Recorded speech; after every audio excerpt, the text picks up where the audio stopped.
İyi akşamlar Melia Doğan, eş İyi başkan akşamlar. karşımızda. İyi akşamlar Ali Bey. Nasılsınız? Çok teşekkür ediyorum. Siz de iyisiniz. İyi ki konuğumuz Teşekkür oldunuz. ederim. Teşekkür ederim. Yeni ders olarak ülkede gündem olduğu bir programla bugün seyircilerimizle görüşüyoruz. Özellikle de Kırmançki bölümünü ağırlık konuştuk. Dersim bölgesini konuştuk. Siz başka bir bölgede İç Anadolu Kürtlerinin temsilcisiniz. Nasıl İç Anadolu'da nasıl? Bizim dilimiz ne kadar yaşıyor? Özellikle ana dil. Ee, Orta Anadolu'da genellikle Kurmancı lehçesi konuşuluyor Kürtçenin. Ee, tabii bundan 30 yıl öncesine e, düşündüğümüzde henüz televizyonun yaygın olarak köylerimize, annelerimizin seyredeceği kadar yakına gelmediği dönemde Kürtçe köylerimizde çok rahatlıkla konuşuluyordu. Ve çocuklar annelerinden öğrendikleri Kürtçe ile fazla bir Türkçe bilmeden ilkokula başlıyorlardı. Bundan sonra da maalesef e, sisteme entegre olmak için gittikleri okullarda yavaş yavaş Türkçeyi öğrenerek ama evinde de halen Kürtçeyi konuşarak bu şekilde Orta Anadolu'da Kürtçe yaşatılmaya çalışılıyor. Fakat son yıllarda tespit ettiğimiz kadarıyla televizyonun son derece büyük etkisi oldu Orta Anadolu Kürtleri üzerinde. İzlenen diziler, haberler fazlasıyla bu bölgede yaşayan insanlarımızı etkiledi ve neredeyse Kürtçe sadece yaşlılar arasında bir sohbet dili olarak e, kalmaya mahkum hale gelir gibi oldu bize. Devam ettiriliyor fakat gençler çok fazla Kürtçe'ye rağbet etmiyor maalesef. Peki bunda ailelerin de fonksiyonu çok büyük. Yani evet devlet asimilesi çok büyük. Yani devletin bir baskısı var ana dilimiz üstünde. Ama sizce ne biz de biraz çanak tutmuyor muyuz? Avuç açıp işte buyurun bizi asimile edin demiyor muyuz? Yani evimizde ağırlıklı olarak başka diller konuşuruz. Kendi dilimizi çocuklarımızla konuşmayız. Bunda bizim etkimiz ne?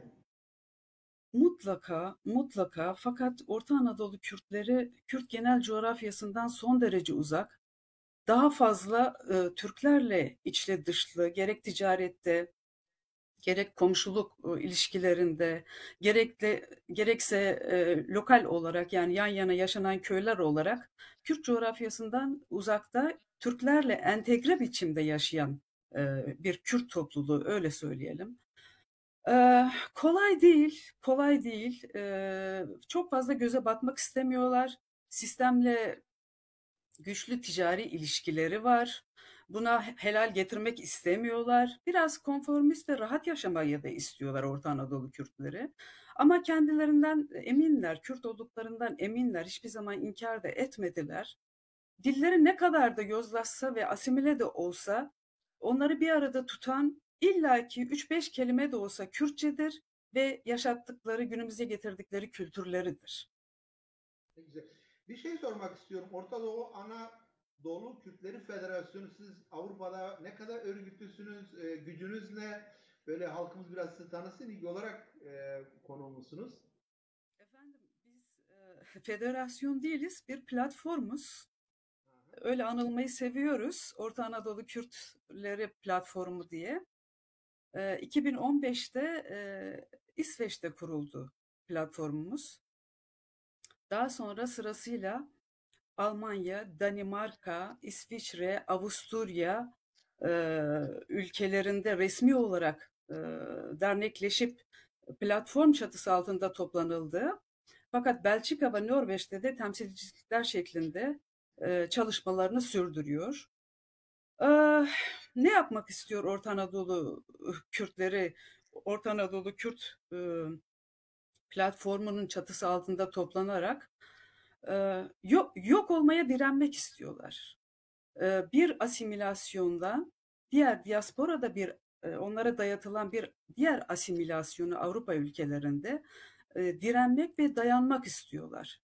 Bu anlamda bir araya gelmek istiyorlar ve tabii hak, hukuk ve konumları ile ilgili Türkiye'deki yerelde de güçleriyle söz sahibi olmak istiyorlar. İşleri son derece zor, o kadar kolay değil. 1,5 milyona yakın Orta Anadolu Kürdü yaşıyor Avrupa ülkelerinde. Yani çoğunluğu İsveç, Norveç ve Danimarka, genelde kuzey ülkelerinde olmak üzere, fakat büyük bir sayıda Almanya'da yaşıyor.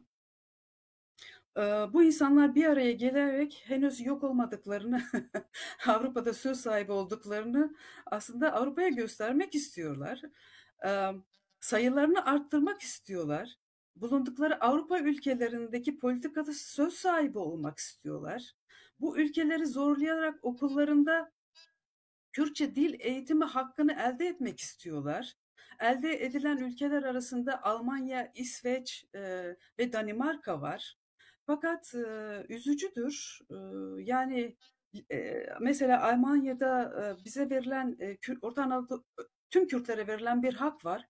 11 veya 12 öğrencinizin bir okulda beraber talep ettiğinde Kürtçe dil dersi alınabiliyor. O okul bir Kürt öğretmen davet ediyor ve bu Kürt öğretmen de bu öğrencilere Kürtçe dersi veriyor ve böyle bir hakları var. Fakat umarım bu üzerinde konuştuğumuz konu Türkiye'deki Orta Anadolu Kürtleri ve okulları arasında da olmaz. Çok üzücü bir durum. Bulundukları ülkenin dilini en iyi şekilde öğrenmeye çalışırken Kürtçe'ye çok az insanımız rağbet ediyor.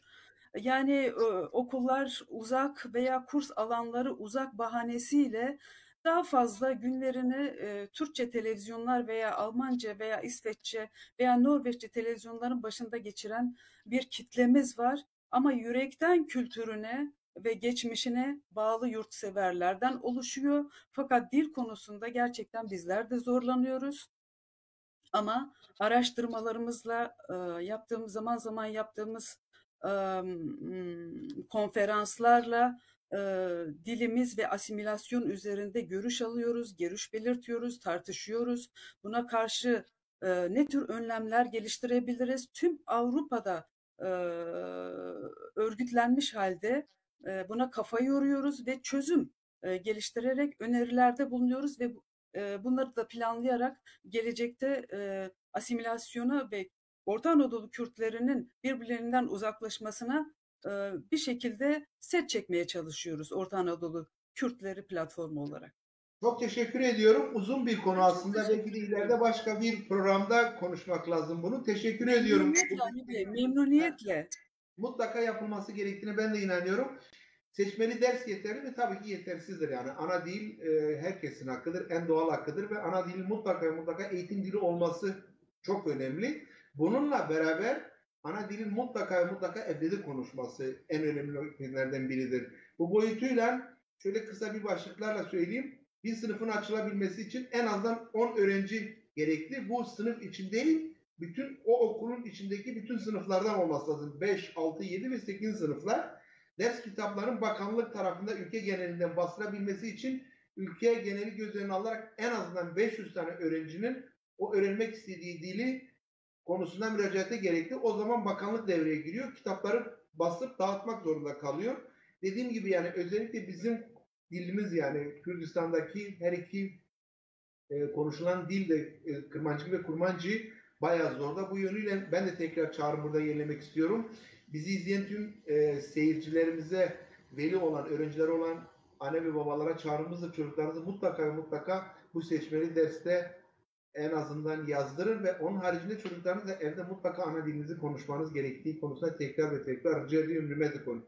Neadevo deler máximo programa era çesma de meymanime maseuta domonektasyonu mektev hakikaten dünü devletlere veji izu varezü zonra koreçiu içini o zonbumbuse ezik nazaravan yani zonuma tengedir zonuma zonudur zonuma hepçik yönü verte kesekelerini kena verte zonuma de ibadeti yönü verte matzeme ve zonu ho girediğini maklamu ve zonu ho vame matiyatru ve zonu ho kaykemen na zon de vair veji Meyman emine ki esmi koduna program fikri hova ki dünü zaf spas kon Mike maden ya da Hızır smara rajlo asma Hızır ya yena rın kayıtta hokere bimani veşid hata programı bipin.